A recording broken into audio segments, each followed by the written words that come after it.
오늘 우리에게 주시는 하나님의 말씀은 시편 51편 1절부터 19절 말씀입니다.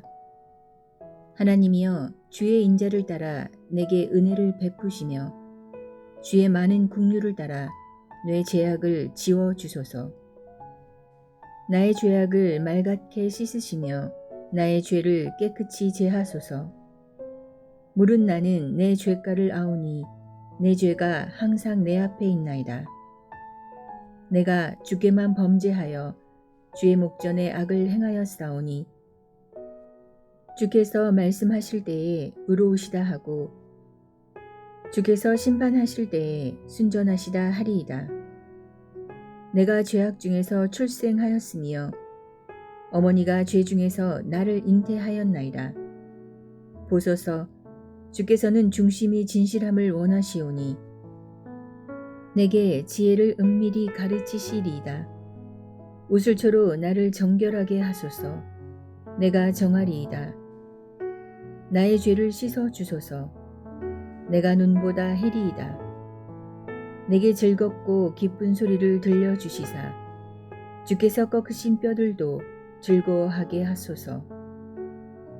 주의 얼굴을 내 죄에서 돌이키시고 내 모든 죄악을 지워 주소서. 하나님이여, 내 속에 정한 마음을 창조하시고 내 안에 정직한 영을 새롭게 하소서.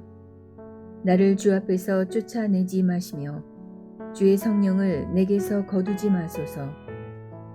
주의 구원의 즐거움을 내게 회복시켜 주시고 자원하는 심령을 주사 나를 붙드소서. 그리하면 내가 범죄자에게 주의 도를 가르치리니 죄인들이 주께 돌아오리이다.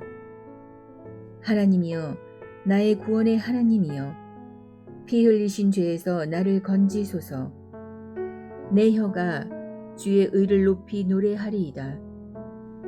주여, 내 입술을 열어주소서. 내 입이 주를 찬송하여 전파하리이다. 주께서는 제사를 기뻐하지 아니하시나니 그렇지 아니하면 내가 드렸을 것이라. 주는 번제를 기뻐하지 아니하시나이다. 하나님께서 구하시는 제사는 상한 심령이라.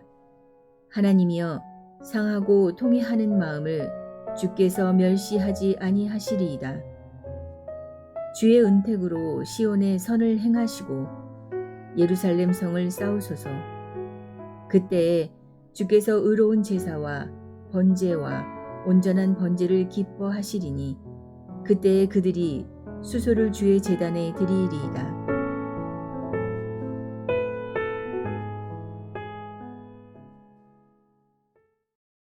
시편 51편은 다윗 왕이 기록한 시입니다. 오늘 시편 51편 위에 있는 표제를 보시면 다윗의 시, 인도자를 따라 부르는 노래, 다윗이 밧세바와 동침한 후 선지자 나단이 그에게 왔을 때라고 되어 있습니다. 이 시는 다윗이 자신의 죄를 고백하는 참회 시입니다. 성 어거스틴도 자신의 죄를 고백하는 참회록을 남겼습니다.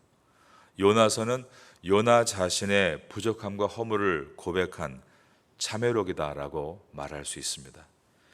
그들은 스스로 말하지 않았다면 아무도 모를 숨겨진 죄악들을 다 드러내고 회개했습니다. 다윗은 밧세바와 간통을 했습니다. 밤에 잠이 오지 않아 서성이는 날이 많았고 어느 날 옥상에서 밧세바가 목욕하는 것을 훔쳐보았습니다. 그리고 욕정에 못 이겨 하인을 보내 밧세바를 자기 침실로 불러들여 음행의 죄를 저질렀습니다. 그런데 밧세바가 임신을 한 것입니다. 밧세바는 이미 다른 남자의 아내였습니다. 그 남자는 다윗의 충성스러운 부하인 우리아라는 장교였습니다. 다윗은 이 사건을 무마하기 위해 전쟁터에 있는 우리아를 불러들여 포상 휴가를 줍니다.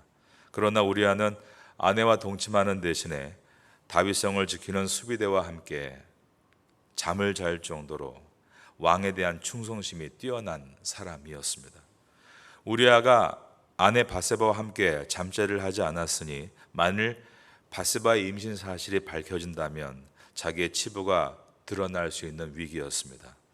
그것을 무마시키기 위해서 자기 부하들에게 전쟁터에서 우리아만 남겨놓고 퇴각할 것을 지시합니다. 그 결과 우리아는 전쟁터에서 전사했습니다.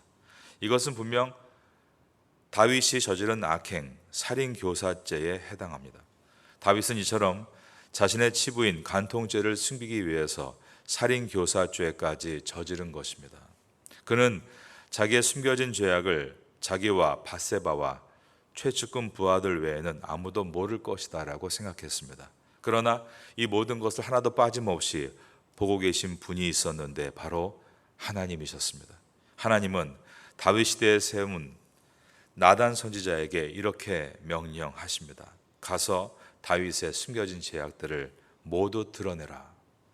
우리는 오늘 본문 시편 51편 앞에 있는 시편 50편에서 의미심장한 말씀을 들었습니다. 그것은 하나님은 죄를 지었을 때 그가 회개할 때까지 참고 기다리시지만 끝까지 회개하지 않을 때는 더 이상 잠잠하지 않으시고 그 죄를 드러내신다라는 것입니다.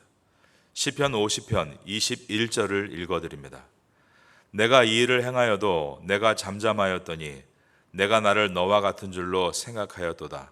그러나 내가 너를 책망하여 내 죄를 내 눈앞에 낱낱이 드러내리라. 나단 선지자는 하나님의 명령대로 다윗 왕을 찾아왔습니다. 그 목적은 다윗 왕이 회개하지 않으므로 그 죄를 드러내기 위해서였습니다. 나단 선지자는 다윗에게 와서 이렇게 말합니다. 왕이시여, 한 성에 두 사람이 있는데 한 사람은 부자였고 한 사람은 가난했습니다. 부자는 양과 소가 매우 많았고 가난한 사람은 새끼 암 양컷 한 마리밖에 없었습니다.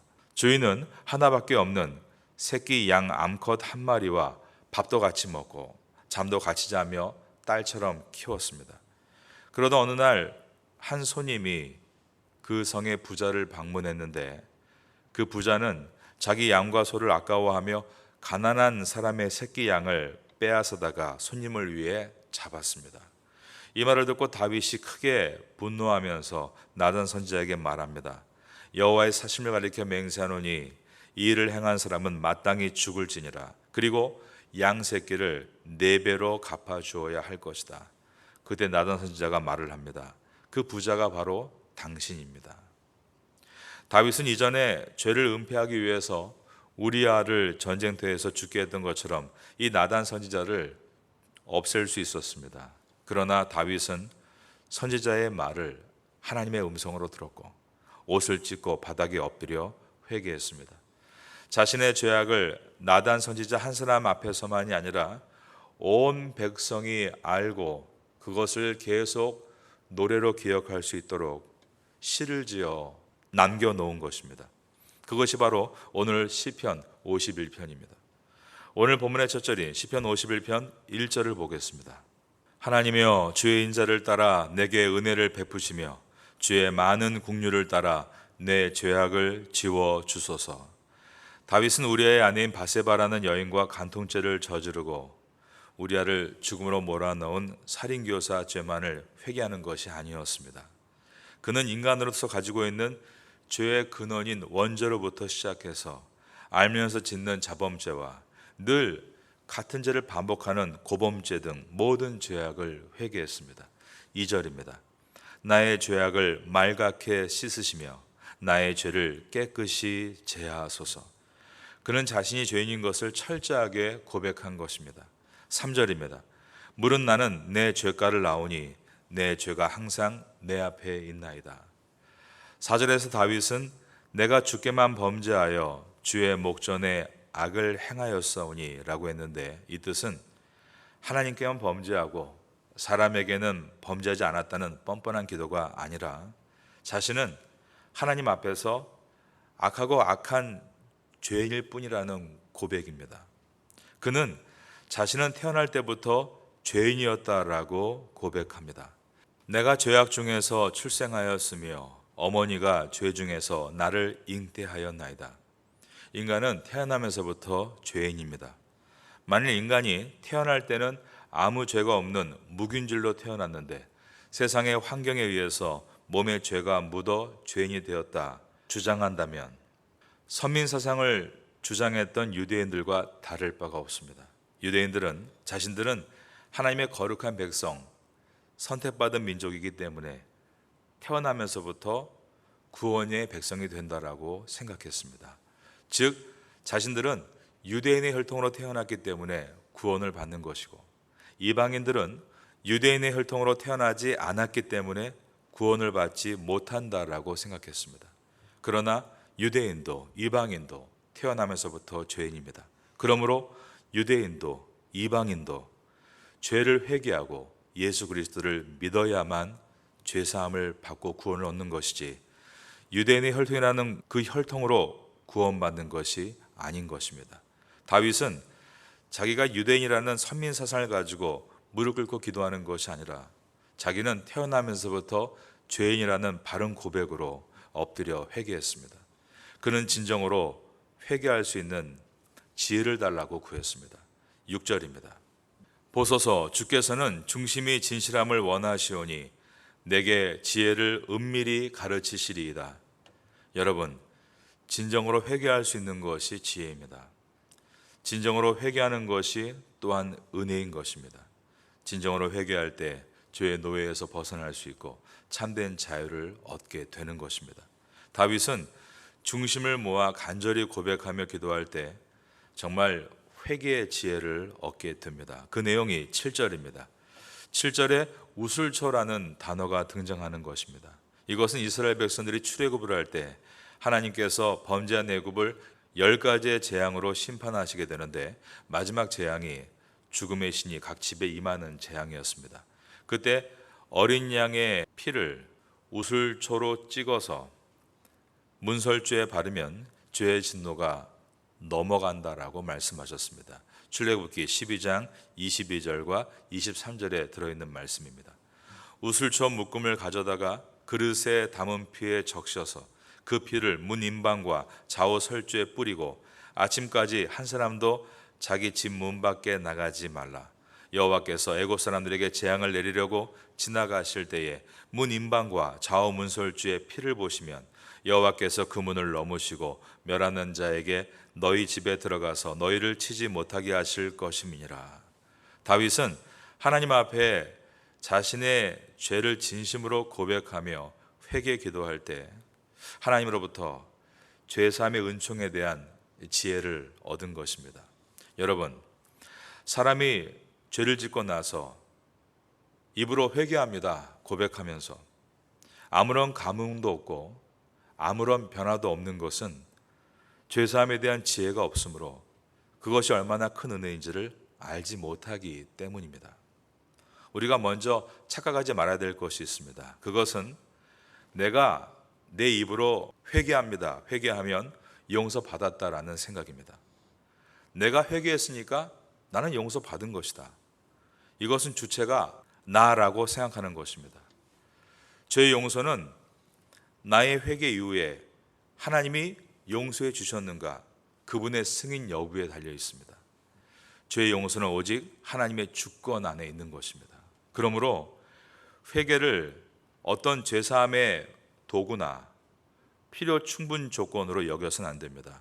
그렇게 생각하게 될 때 죄를 지어놓고 내가 회개합니다 말하고 나서 하나님이 다 내 죄를 용서해 주셨다 스스로 선포하고 죄의 심각성도 없고 죄의 용서의 은혜도 없다면 우린 다시 쉽게 같은 죄를 짓게 되는 것입니다.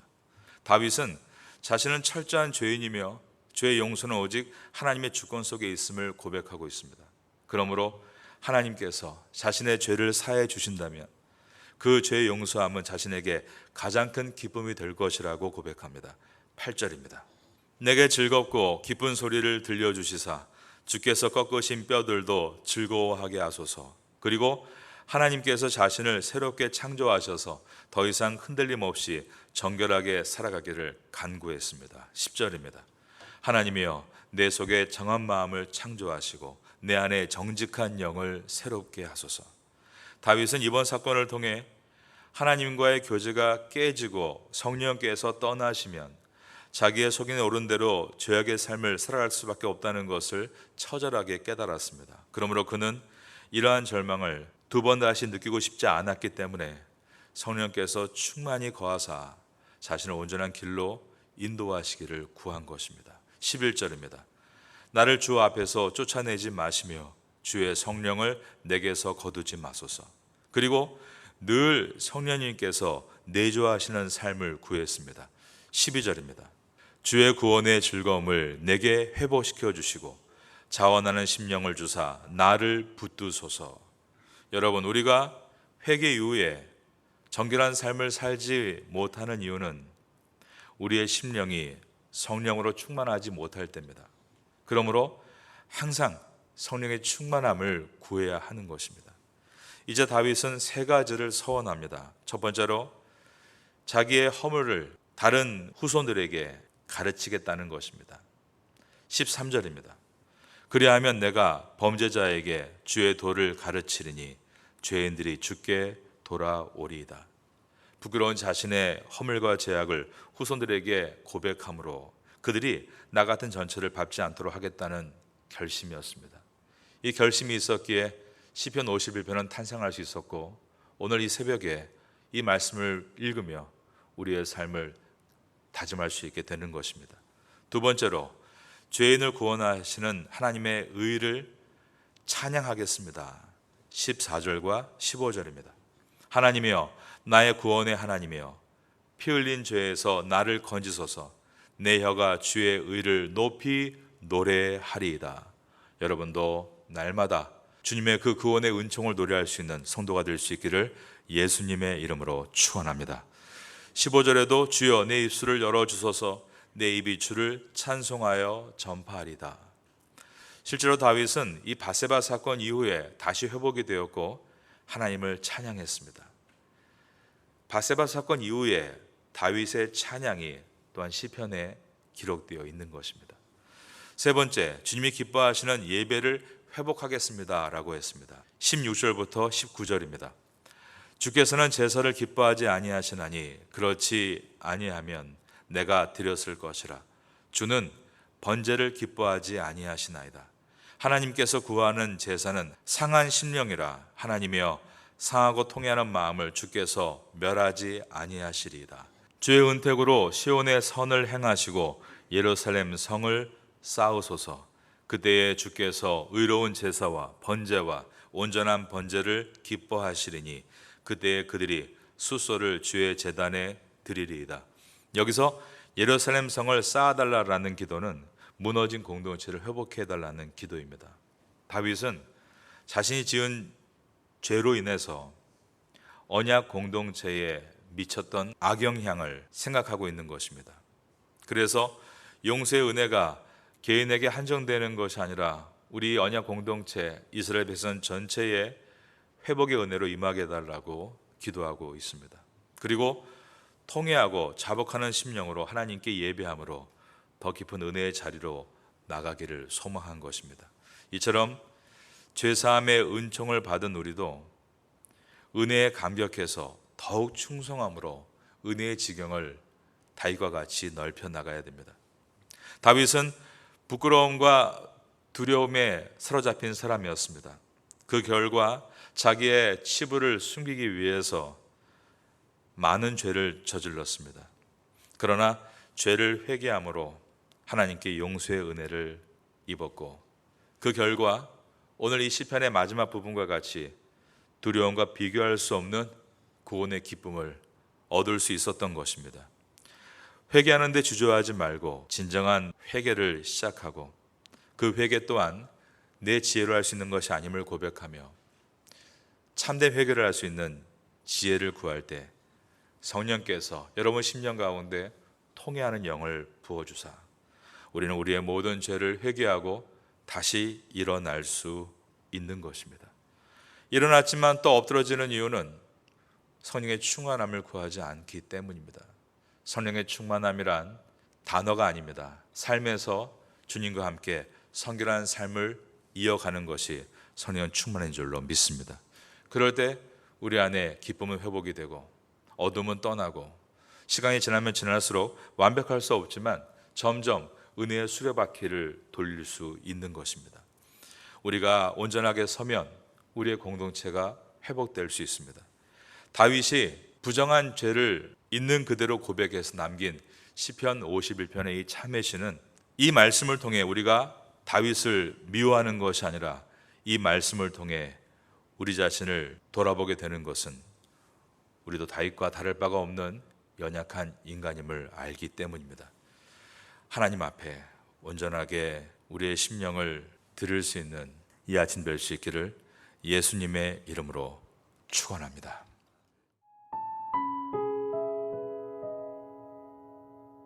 지금은 함께 기도하는 시간입니다. 3월의 공동 기도 제목은 첫째, 말씀과 기도의 자리에 서게 하소서.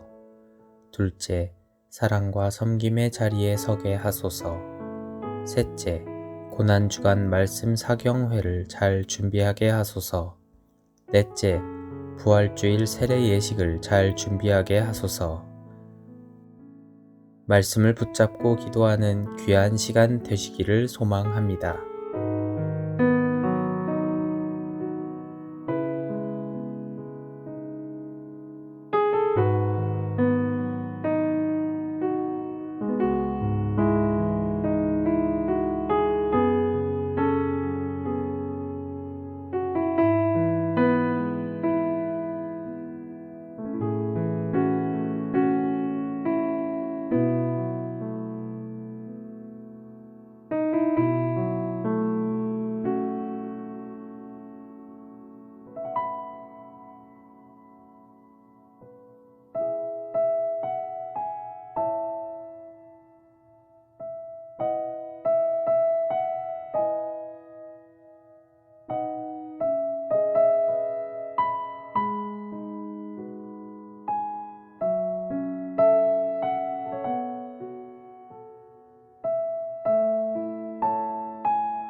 주옵소서.